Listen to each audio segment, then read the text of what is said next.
Hey guys, so I'm starting with a little bit of a different thing today. I bought these paper straws and they're hard cardboard like straws at Target in their dollar section or in their clearance section, I mean.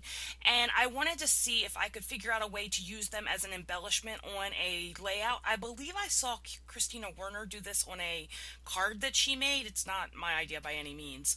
But I think that's where I saw it, and so I wanted to try to use these as an embellishment. I'm using the Basic Gray PB&J collection. I'm going to use that aqua and red paper as the background and as the frame around the outside of the page, and then I'm going to use that red sort of, I don't know, it's like red dots or something as the main part of my layout. But because I cut that red and white paper down, I needed to cut my photos down because I'm going to use three 6x4 photos, but I needed to cut them down so that they fit on that red and white paper that I've now cut down from 12x12.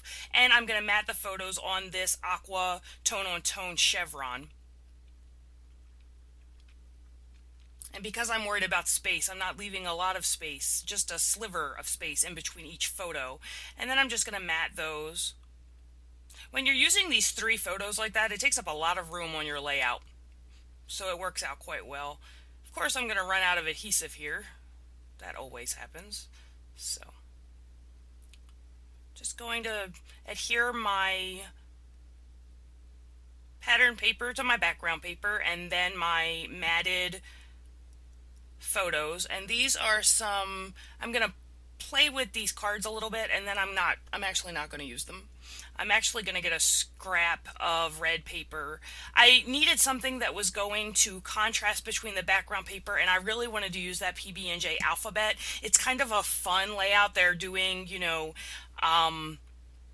they're putting a puzzle together and they're having a good time, and it's fun. And I hadn't used that PB&J alphabet yet, so I really wanted to use it. So I was just looking for a piece of pattern paper that I could put onto the bottom of the layout to put a contrast between that red and white sort of, I don't know, it's got an odd sort of polka dot design on it. So I'm going to use this red and gold stripe paper just to have a space to put my title. And then here's where those straws are going to come in. I'm going to try to figure out where I'm going to put them, and I haven't figured that out yet. I'm going to use some of this chevron washi tape.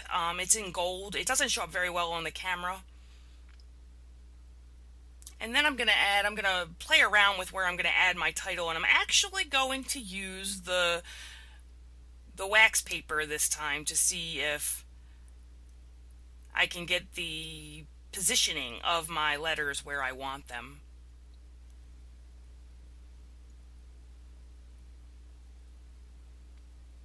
And right now I know I'm missing an E. I'm really just looking, I decided I didn't want to put the title all the way down on the bottom, but I also don't want to cover up Sarah's head with the letter M. So I got to figure out, these are very large letters, so I have to figure out how I'm going to place them on the page, because I want the title to be Puzzle Masters. So it's just a matter of working that out where I'm going to put them. So I decide that I like where this is. I'm going to use my T-square ruler to make sure that I get them straight, because no one wants, I mean, sometimes you do actually want a title that is kind of wonky, but in this particular case I wanted them pretty straight. So I'm using my T-square ruler to put them down. I'm going to pay very particular attention to how this Masters goes down, because I really don't want it to cover up her head. I don't want that M on top of my Sarah's head. So, and see, now I'm going to have to pick them up and try that spacing again, because the M is going to overlap her head. There we go. So I get the title down where I think I want it. I'm going to futz around with it a little bit here.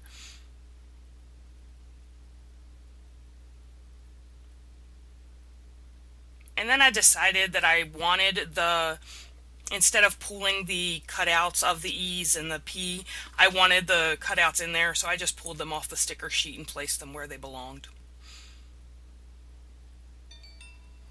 Oh, I have a meeting coming up, so I have to get this done quickly.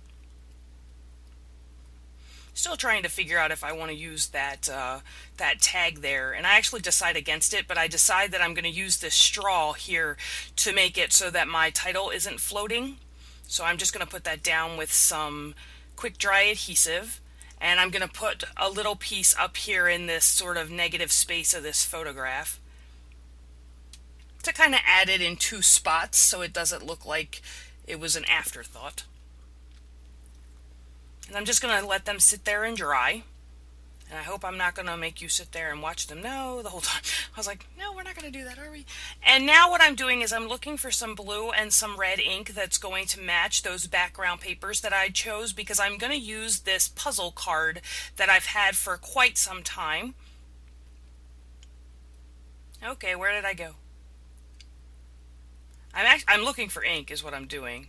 Oh no, I was looking for background stamps. Well, there you go. I was looking for background stamps to use on this. It's a puzzle card that I bought at Joann's like a million years ago. And I'm just going to use this polka dot, and I'm going to use a cross stitch pattern.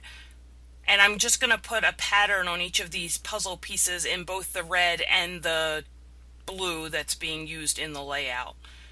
So, not a whole lot of rhyme or reason to it. I just didn't want to put the plain white puzzle pieces on my layout. So I thought since I had these cards and they'd been sitting in my stash for quite some time, that I would go ahead and use them, because they are putting a puzzle together. So I thought that it was, it worked, from a theme perspective. So I wish I had used a darker blue on these pieces for the and I cut that out because you don't want to see me do like stamping on every one of those pieces. I pulled a little journaling card, and I'm gonna put that down there and then put my journaling on there, and then I'm gonna lay two of these pieces of puzzle down there as some embellishment to pull that theme down further as well.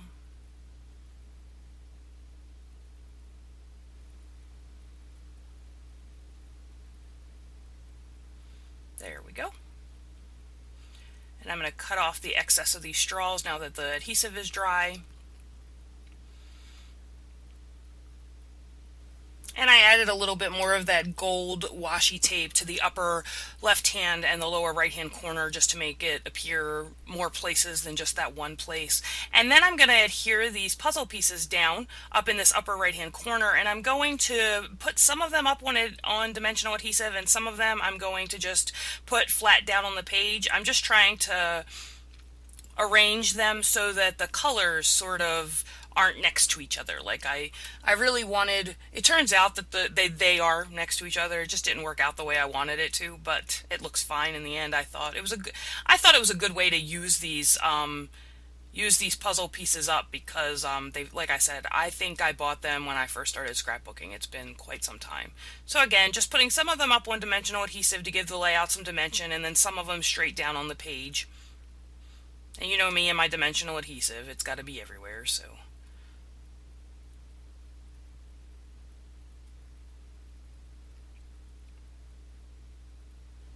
I'm just not convinced these things will stay on any other way,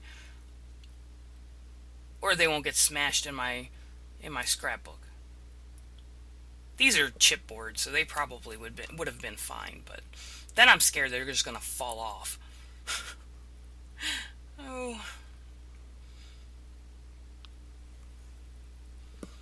I was just looking for some other things that I could add to the layout. It's looking kind of plain to me. So I was just going through like my word stickers and my label stickers and things like that to see if there were things that I could use.